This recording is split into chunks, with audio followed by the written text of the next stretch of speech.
Hey everyone, welcome to Curated House Project Series. Today, we are talking about Hudson Place, and the problem with Hudson Place is exactly why it may win in the future. As always, we'll go through rapid fire information, site plan, floor plan analysis, why I would not buy Hudson Place, why I would buy Hudson Place, and final verdict. Before we begin, thank you to everyone who has been supporting the channel and reaching out for one-to-one consultations. Over the past weeks, I have met quite a number of consumers trying to capture what I call the final window of this current market before prices shift again. And that's why I always say, every scenario is different. Some people need to upgrade, some need to right size, some need to restructure, some may even need to take a small detour first before reaching their bigger property goals.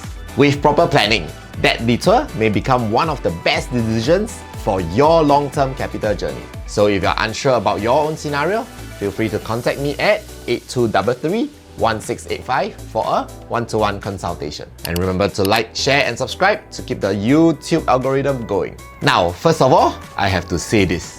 Qingjian is clearly trying to dominate this entire media circle, One North Township. Very similar to what Guacoland did in Lantor. And I think this is a very smart move. When the same developer controls nearby sites, they can better manage spacing between projects, view corridors, future planning and overall township identity. Which is also why, when you compare Bloomsbury and Hudson Place, you realize they don't really clash with each other. Instead, they actually complement each other. And this is one of the strongest points of this project.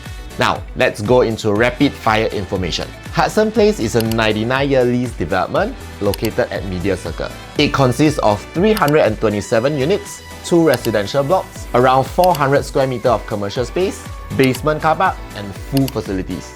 Importantly, TOP is expected around September 2029. Now, one important thing to note, this is a car light zone, meaning the project only has 134 car park lots. And after seeing Bloomsbury's strong sales performance, I think buyers have already accepted this concept provided the pricing and transformation story makes sense. Now, unit mix. The unit mix starts from 2-bedroom premium at 646 square feet, 2-bedroom plus study at 689 square feet, 3-bedroom deluxe at 893 square feet, 3-bedroom premium from 1012 square feet onwards, 4-bedroom premium at 1152 square feet, 4-bedroom suite plus flexi at 1432 square feet. What I like is this.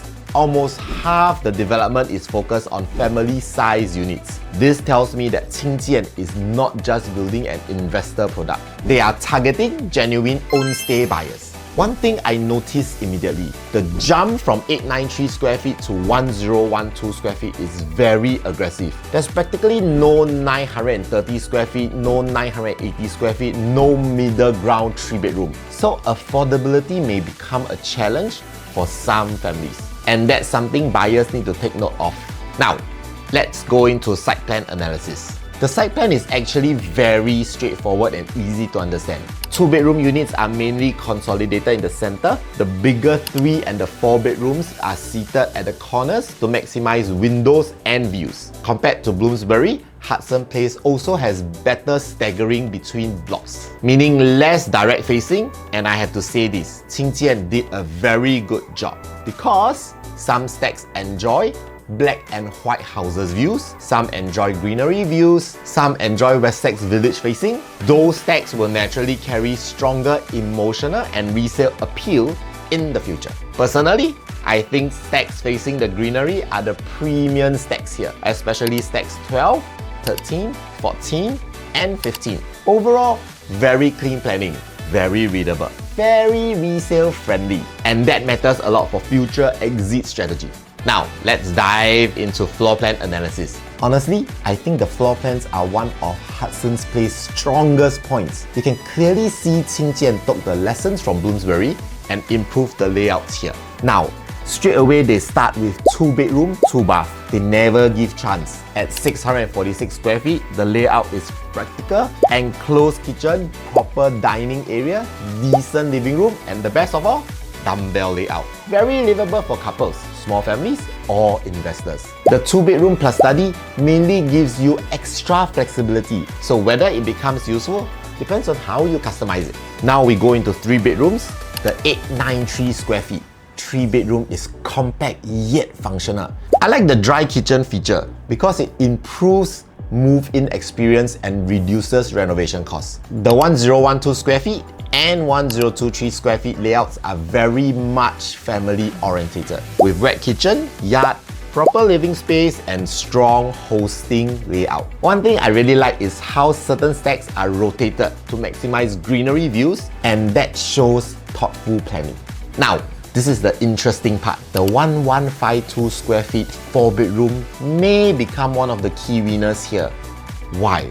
Because today, many buyers need a 4-bedroom and larger 4-bedders become too expensive. So this size feels a very important price gap in the market. Then we move on to the 1423 4-bedroom suite plus flexi. Honestly, this is one of my favorite layouts. Private lift, wide frontage, large living area, flexible space, very luxurious feel. This is the kind of unit families may stay in for years. Overall, I think the layouts are highly livable. My only small issue is that some study spaces are more like flexible empty corners instead of true study rooms. Otherwise, very solid layouts overall. Let's go on to why I would not buy Hudson Place. Number 1, it is still ulu today. Let's be honest, if you're not someone that can visualize far enough, today Hudson Place still feels ulu. Amenities are limited, transport convenience is still developing, weekend activity is still lacking.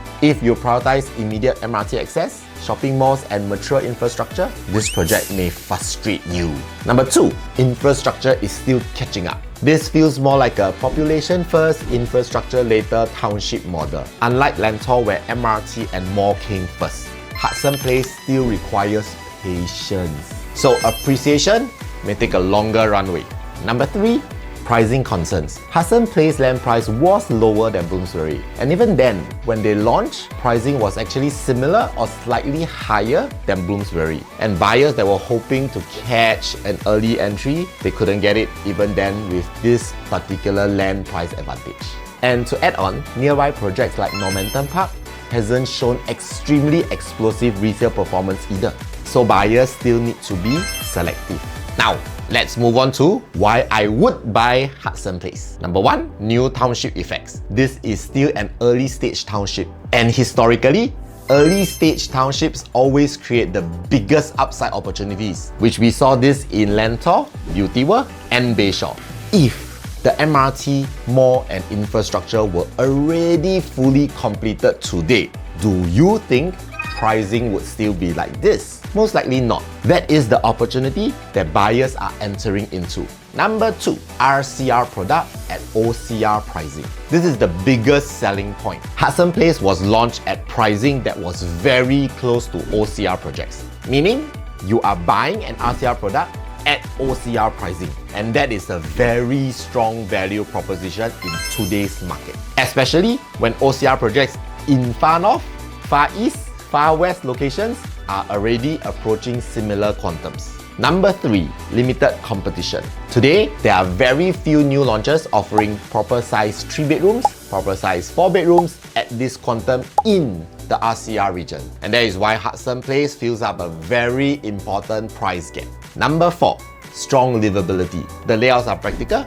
the environment is green, surroundings are peaceful, and increasingly, buyers today prioritize lifestyle and peace over dense city living. Projects like Key Residences already prove that buyers are willing to pay for this type of environment. Number 5, strong upgrader pool. The surrounding areas like Queenstown, Commonwealth, Dover, Alexandra, Ghim Moh all provide a very strong upgrader pool. Many families may see One North as a lifestyle upgrade while still remaining near familiar mature estates. And that becomes your future resale audience. Let's go into final verdict. So will Hudson Place be a Watson? To me, yes, a Watson, only for the right buyers. If you need immediate convenience, mature infrastructure, this project may not suit you. If you understand township transformation, entry price advantage, future positioning, long-term planning, then Hudson Place becomes a very strong opportunity, especially for buyers who missed Bloomsbury. Because today's market is slowly pricing many people out, and Hudson Place still gives buyer a chance to enter an RCR project at pricing close to OCR levels. That is the key value proposition. Short-term, entry price advantage. Mid-term, Dover-Medway and One North transformation. Long-term, future township maturity and potential infrastructure growth. So overall, I think Hudson Place remains one of the more interesting launches in the current market. If you are unsure whether it suits your own scenario, feel free to reach out to me at 8233-1685 and I'll help you connect the dots between the market, the project, and your own plan. Remember to like, share, and subscribe, and I'll see you in the next project series on Curated Haus channel.